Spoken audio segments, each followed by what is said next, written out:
Breaking news చూస్తున్నారు. ప్రసాద్ బెహ్రాపై ఫిర్యాదుతో shocking విషయాలు వెలుగులోకి వస్తున్నాయి. ఏడాదిన్నరగా బాధిత నటితో ప్రసాద్ బెహ్రా పరిచయం ఉన్నట్టుగా తెలుస్తోంది. పెళ్లివారం వంటి వెబ్ సిరీస్ లో కలిసి పనిచేశాడు ప్రసాద్ బెహ్రా. బాధిత నటి షూటింగ్ టైంలో తనను అసభ్యంగా తాకినట్లు బాధిత నటి తన కంప్లైంట్లో పేర్కొంది. దాంతో వెబ్ సిరీస్ మధ్యలోనే వెళ్లిపోయినట్లు వెల్లడించింది. దాదాపు ఏడాది గ్యాప్ తర్వాత తనకు సారీ చెప్పి బతిమాలాడని చెప్పుకొచ్చింది నటి. దీంతో మెకానిక్ వెబ్ సిరీస్లో నటించేందుకు అంగీకరించానని చెప్పింది సదరు నటి. అయితే ప్రసాద్ ప్రవర్తన ఎలాంటి మార్పు రాలేదంటోంది. టీం అందరి ముందే తనపై అసభ్యంగా ప్రవర్తించాడు, తనని అసభ్యంగా తాకాడు అంటూ చెప్పుకొచ్చింది. ఏంటని అడిగితే సరైన సమాధానం చెప్పలేదంటోంది. తర్వాత షూటింగ్లో తనను ఉద్దేశించి అసభ్యంగా మాట్లాడంటూ కూడా నటి చెప్పుకొచ్చింది. ఆ కంప్లైంట్ కాపీని మీరు చూస్తున్నారు ఆర్టీవీ స్క్రీన్ మీద. ఆ బాధిత నటికి సంబంధించి కంప్లైంట్ కాపీని మీరు చూస్తున్నారు. అయితే కంప్లైంట్ కాపీలో కొన్ని అంశాలను తాను పేర్కొనడం జరిగింది. ఆ అంశాన్ని నేను ఒకసారి మీకు చదివినిపించే ప్రయత్నం చేస్తున్నాను.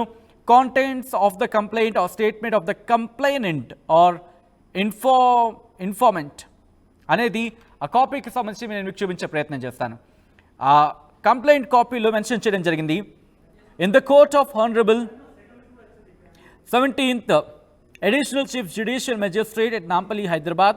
Honored sir, the brief facts of the case are that on 14/12/2024 at 19 hours received a complaint from అంటూ కూడా బాధిత యువతికి సంబంధించి ఆ డీటెయిల్డ్ అడ్రస్ని ఇక్కడ మెన్షన్ చేయడం జరుగుతోంది తన కాంటాక్ట్ నెంబర్తో సైతం. in which she stated that she met a person by name Prasad Behra in office and started doing a web series by name Pellivaram Mandi Shoot. She know him from 1.5 years. While shooting Pellivaram Mandi series, he touched her inappropriately. She felt uncomfortable and she left the web series. Later, he apologized many times. After a gap, she started working for Mechanic web series with him, but his behavior was remained same. He touched her and falls on her in front of the crew in shoot location. She tolerated his behavior because she was scared and embarrassed because of his worst language. On 11/12/2024, about 14:30 hours, which is 2:30 p.m., while shooting was going on flat into our details mentioned chestuna Jubilees ki sambandhinchi, he slapped on her, kasta beep esukundam ikkada, in front of whole crew members antu kuda cheptunna paristhiti. Tananu taakakodan choda taakadu, అలాగే ఇక్కడ చేతివాటం ప్రదర్శించాడు అనేది ఇక్కడ చెబుతున్న పరిస్థితి. On asking with him why did you hit me, ఇక్కడ నుంచి నేను మీకు తెలుగులో చెప్పే ప్రయత్నం చేస్తున్నాను. ఇక్కడ షూట్కి సంబంధించి మనం అర్థమైంది, దాదాపుగా ఒక వెబ్ సిరీస్కి సంబంధించి మాట్లాడుకునే సందర్భం. ఇక్కడ నుంచి అసలు విషయం మాట్లాడే ప్రయత్నం చేస్తున్నాను. On asking with him why did you hit me, ఎందుకు నన్ను కొట్టామని అడిగినప్పుడు తను సరైన సమాధానం చెప్పలేదు. దానికి బదులుగా దానికి సంబంధించి started making it look like a joke, all people on set are laughing. దాని బదులుగా నవ్వడం ప్రారంభించాడు, ఏదో జోక్లా నవ్వడం ప్రారంభించాడు. దాంతో సెట్లో ఉన్న వాళ్ళందరూ కూడా బిగ్గరగా నవ్వడం మొదలుపెట్టారంటూ కూడా చెప్పుకొస్తోంది. ఇక్కడ తను అంటోంది షీ ఎంబారస్డ్ అండ్ కన్ఫ్యూజ్డ్, తను అవమానంగా భావించింది, కన్ఫ్యూజన్ అయింది. తర్వాత she started to beat him and pinch him, after which she continued the shoot and tried to stay calm and thought to raise complaint to the higher management అంటూ కూడా. ఆ తర్వాత తనను కొట్టింది. ఆ తర్వాత తనని గుద్దినట్టుగా బహుశా అంటే గెలడం అని అనుకోవచ్చు. అయినప్పటికీ కూడా ఆ తర్వాత ఏమనుకుందంటే, అంత చేసిన తర్వాత కూడా షూట్ కంటిన్యూ చేసింది. ఎందుకు కంటిన్యూ చేసిందంటే కనుక హైయర్ మేనేజ్మెంట్కి కంప్లైంట్ చేసేందుకు ఆలోచించింది అంటూ కూడా. Later in the shoot he used abusive language saying, ఆ తర్వాత షూట్ జరుగుతున్న తరంలో ఒక అసభ్యకరమైన పదజాలాన్ని అసభ్యకరంగా మాట్లాడడం మొదలుపెట్టాడు. ఇక్కడ నేను బీపులు వేసుకోవాల్సింది, అంత దారుణంగా ఉంది. బహుశా ఇక్కడ నుంచి నేను మాట్లాడేది కన్నా బీపులే ఎక్కువ ఉంటాయి, అంత దారుణంగా ఉందని చెప్పుకోవాలి. ఆ భాష నిజంగా మన సామాన్యులు మాట్లాడుకునే భాష కాదు అది.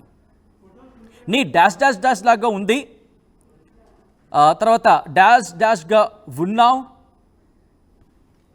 అని కొట్టినా, తర్వాత ఇక్కడ మళ్ళీ తన పేరు రాసుకొచ్చి, కాబట్టి చాలా ఇబ్బందిగా ఉంది మాట్లాడడానికి. డాష్ మీద కొట్టినా డాష్ మీద కుట్టినట్టు కూడా చెప్తున్న సందర్భం. ఇక్కడ చాలా అసభ్యకరమైన పదాలు ఉన్నాయని చెప్పుకోవాలి. అక్కడ ఎటువంటి కాన్వర్జేషన్ జరిగింది లేకపోతే ఏం జరిగింది అనేది కంప్లైంట్ ప్రకారం చూస్తే కనుక నిజంగా సాధారణంగా మాట్లాడుకునే భాష కాదు. ఇంగ్లీష్లో చెప్పాలంటే ఫాల్ లాంగ్వేజ్ అని చెప్పుకోవాలి. దుర్మార్గం ఆ భాష అంతా కూడా. ఈ నేపథ్యంలో అసలు ఆ కంప్లైంట్లు ఏమని పేర్కొంది, ఇంకా దాంతోపాటు ఈ కేసుకి సంబంధించి ఇన్వెస్టిగేషన్ ఎంతవరకు వచ్చింది, మా ప్రతినిధి పెట్రీషియా అప్డేట్స్ అందించేందుకు ఫోన్ లైన్లో సిద్ధంగా ఉన్నారు. పెట్రీషియా, బాధిత నటి ఇంకా ఎటువంటి అంశాలను కంప్లైంట్లో పేర్కొంది ప్రసాద్ బెహ్రాకి సంబంధించి? ఇప్పటికంటే ప్రసాద్ బెహ్రా పైన ఫిర్యాదు ఏదైతే ఇచ్చిందో చాలా విషయాలు, అనేక విషయాలు వెలుగులోకి వచ్చింది. ఒకవైపు బాధితురాలు నటి సుమారుగా నాకు 1.5 years నుంచి పరిచయం ఉంది. ఒకవైపు అతనితో పాటు 2 వెబ్ సిరీస్ చూశాను. పెళ్లివాడం అంటూ ఒక సిరీస్, దాని తర్వాత మెకానిక్ అంటూ 2 సిరీస్ నేను చేయడం అయితే జరిగింది. ఒకవైపు చూసుకుంటే నా మీద అనేక సార్లు అసభ్యంగా టచ్ చేస్తూ ఇన్నోపరేట్ వేలో నన్ను టచ్ చేయడం జరిగింది. నా ప్రైవేట్ పార్ట్స్ ని కూడా అతను ముట్టుకునే ప్రయత్నం చేశారు. ఒకవైపు చూసుకుంటే గతంలో నాకు అపాలజీ చెప్పిన తర్వాత కూడా అదే పనిగా తరచూ అలాగనే అసభ్యంగా ప్రవర్తించడం అయితే జరిగింది. అనేక సార్లు నాతో దురుసుగా ప్రవర్తించాడు. అందుకే నేను పోలీసులకి కంప్లైంట్ ఇవ్వడం జరిగింది. ఒకవైపు అతని బిహేవియర్ లో ఎటువంటి మార్పులు లేవు. అనేక సార్లు నేను చెప్పాను. చెప్పిన తర్వాత కూడా అతను వర్డ్స్ యూజ్ చేస్తూ ఫౌల్ లాంగ్వేజ్ నా మీద యూజ్ చేశారంటూ పూర్తిగా చెప్తుంది. ఒకవైపు నటి మాత్రం షూటింగ్ స్పాట్ లో నన్ను ఉద్దేశించి డబుల్ మీనింగ్ జోక్స్ తో పాటు అసభ్యంగా మాట్లాడడం, నా బాడీ పార్ట్స్ ని వర్ణించుతూ అతను మాట్లాడడం జరిగింది. పూర్తిగా అయితే L&F వర్డ్స్ అయితే అతను యూజ్ చేశాడు. చాలా ఫౌల్ లాంగ్వేజ్, ఏ అమ్మాయిని అనకూడని వర్డ్స్, అటువంటి వర్డ్స్ అతను అంటున్నాడు. పూర్తిగా కూడా నా నడుమును తాకే ప్రయత్నం చేశాడు. నా నడుముని కూడా తాకాడు. అదే విధంగా షూటింగ్ లో ఒక సీన్ అవుతున్న సమయంలో నన్ను టచ్ చేయకూడదు, అసలు ఆ సీన్ లో ఎటువంటి టచ్ సీన్ ఉండకపోయినా కూడా నన్ను టచ్ చేసే ప్రయత్నం చేశాడంటూ అమ్మాయి కంప్లైంట్ కాపీలో సిగ్గు విడిచి చాలా క్లియర్ గా రాయడం అయితే జరిగింది. మరోవైపు చూసుకుంటే కూడా అతను నా మీద సెక్షువల్ హరాస్మెంట్ కి పాల్పడ్డాడు. గతంలో నేను ఒక వెబ్ సిరీస్ కలిసి ఒకటే కంపెనీలో ఏదైతే ప్రొడక్షన్ హౌస్ ఉందో ఆ ప్రొడక్షన్ హౌస్ లో మేము కలిసి వెబ్ సిరీస్ చేయడం అయితే జరిగింది. మొదట మేము పెళ్లివాడమండి అంటూ ఆ సిరీస్ కలిసి చేసాము. ఆ తర్వాత నేను ఆ సిరీస్ నుంచి వెళ్ళిపోతాను అని అంటే నాకు సారీ చెప్పి, అపాలజీ చెప్పి, ఇంకోసారి నేను అలా బిహేవ్ చేయను, నేను ఏం అనను అని చెప్పిన తర్వాత మళ్ళీ తరచూ అలానే చేస్తే నేను ఆ సిరీస్ తర్వాత నేను నీతో యాక్ట్ చేయను అని చెప్పాను. దాని తర్వాత అనేక సార్లు మళ్ళీ దాని తర్వాత 1 year తర్వాత అతను నా వెనకపడి అపాలజీ చెప్పి మనం చాలా ప్రొఫెషనల్ గా ఉన్నాం, మన వరకు మనం చేసుకుందాం అని చెప్పిన తర్వాత కూడా తరచూ అలానే చేస్తూ పార్కింగ్ యార్డ్ లో నా చెయ్యి పట్టుకోవడం, నా నడుము గిల్లడం, ఆ తర్వాత నన్ను వెనకాల కొట్టడం, ఇటువంటి అంటే ఎక్కడైతే ఆడపిల్లలకు ముట్టుకోవద్దో అలాంటి చోట నన్ను ముట్టుకొని చాలా ఇబ్బందులు పాలు చేశాడు. నా మీద అనేక అటర్ వర్డ్స్ అంటే దుర్భాషలు ఆడుతూ సెల్ఫ్ రెస్పెక్ట్ కి భంగం కలిగేలాగా అందరి ముందు అటర్ వర్డ్స్ యూజ్ చేస్తూ నన్ను వర్ణిస్తూ, నా బాడీ పార్ట్స్ ని వర్ణిస్తూ యూ లుక్ సెక్సీ అంటూ అందరి ముందు చెప్పడం, అంటే అది కాంప్లిమెంట్ కన్నా అది చాలా బూత్గా అతను చెప్పడం నాకు చాలా హర్ట్ఫుల్ గా అనిపించింది. ఆ తర్వాత నా బాడీ పార్ట్స్ ని అతను ఎక్కడైతే టచ్ చేయొద్దో అక్కడ టచ్ చేస్తూ మరి అతను మాట్లాడడం, ఆ తర్వాత అది జోక్ కింద కన్వర్ట్ చేయడం. సెట్ లో ఉన్న వాళ్ళందరూ, కెమెరామ్యాన్, ప్రొడక్షన్ కి సంబంధించిన ఆర్ట్ డిపార్ట్మెంట్ వీళ్ళందరూ కూడా నవ్వడం, దాని దుర్భాషలు ఆడుతూ నా మీద ఇటువంటివి నేను సహించలేకపోయాను అన్నట్టు పూర్తిగా అమ్మాయి చెప్పడం జరిగింది. మరోవైపు కూడా ఏదైతే generally everybody has they own hairs, అంటే ఫేషియల్ హెయిర్ అనేది చాలా మందికి కామన్, అలాంటిది నా ఫేషియల్ హెయిర్ నా బాడీ షేవింగ్ చేస్తూ నువ్వు ఏదైతే ట్రీట్మెంట్ చేసుకోవాలి అని అంటూ హెయిర్ ట్రీట్మెంట్ చేసుకోవాలంటూ నా బాడీ పార్ట్స్ ని వర్ణిస్తూ, నా ప్రతి బాడీ పార్ట్స్ ని వర్ణిస్తూ దాని మీద బాడీ షేవింగ్ చేయడం అయితే జరిగింది. పూర్తిగా కూడా నా మీద దాడి చేసే ప్రయత్నం చేశారంటూ ఆ మహిళ ఎవరైతే బాధితురాలు ఉందో ఆర్టీవీతో తను స్వయంగా మాట్లాడడం జరిగింది. అంటే తను మీడియా ముందు రావడానికి నిరాకరిస్తున్నప్పటికీ కూడా తను ఎక్స్క్లూజివ్ గా తన సమాచారం ఇవ్వడం జరిగింది. నేను అసలు కంప్లైంట్ ఇవ్వకూడదు అనుకున్నాను, కానీ ఇటువంటి వాళ్ళకి ఖచ్చితంగా శిక్ష పడాలి, అమ్మాయిలని వేధింపులకు గురి చేస్తున్న వాళ్ళకి చట్టపరంగా శిక్ష పడాలి అంటూ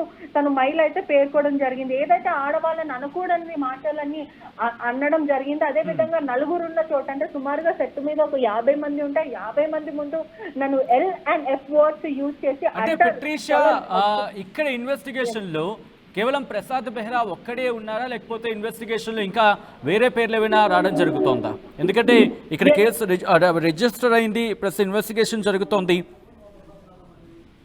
ఎస్, ఇప్పటికీ చూస్తుంటే కూడా ప్రసాద్ బెహ్రా పైన అయితే కంప్లైంట్ ఇచ్చారు. దాని తర్వాత అతని మీద అనేక సెక్షన్లు, మరోవైపు చూసుకుంటూ కూడా 75(2), 79, 351(2) బిఎన్ఎస్ యాక్ట్ల కింద, అంటే ఫోర్స్ఫుల్లీ థ్రెటనింగ్, అబ్యూజివ్ కింద, హరాస్మెంట్ల కింద కేసులు నమోదు చేశారు. అతను 14 రోజుల జ్యుడిషియరీ రిమాండ్ అయితే విధించడం జరిగింది. ఇవాళనే అతని చెంచల్గూడ జైలుకి, అంటే ఇవాళ మధ్యాహ్నం టైంలో అతని చెంచల్గూడ జైలుకి తరలించారు. మరోవైపు కూడా మహిళ ఇంకొక ప్రముఖ బిగ్ బాస్ వ్యక్తి పైన కంప్లైంట్ ఇచ్చిందని కూడా పూర్తిగా సమాచారం వస్తుంది. మరికొన్ని సేపట్లో అసలు ఆ బిగ్ బాస్ కి సంబంధించిన ఆ నటుడు ఎవరి మీద కంప్లైంట్ ఇచ్చింది, ఇంకెవరు తనని హరాస్మెంట్ కి గురి చేశారు, సెక్షువల్ హరాస్మెంట్ కింద ఎవరెవరు పేర్లు ఇచ్చిందని పూర్తిగా తెలియాల్సిన విషయం. అయితే మొత్తానికైతే ఎవరైతే కమిటీ కుర్రాడు అనే ఒక సినిమాలో చేసిన వ్యక్తి, అదేవిధంగా వెబ్ సిరీస్, ఒక ప్రముఖ మీడియా ఛానల్లో పనిచేస్తున్న ఏదైతే మీడియా ప్రొడక్షన్ పనిచేస్తున్న వ్యక్తి, అతను ఇలా చేయడం చాలా బాధాకరమైన విషయం అంటూ కూడా పూర్తిగా అయితే వాళ్ళ వైపు అయితే వినిపిస్తుంది. మరోవైపు కూడా ఇతని మీద అనేక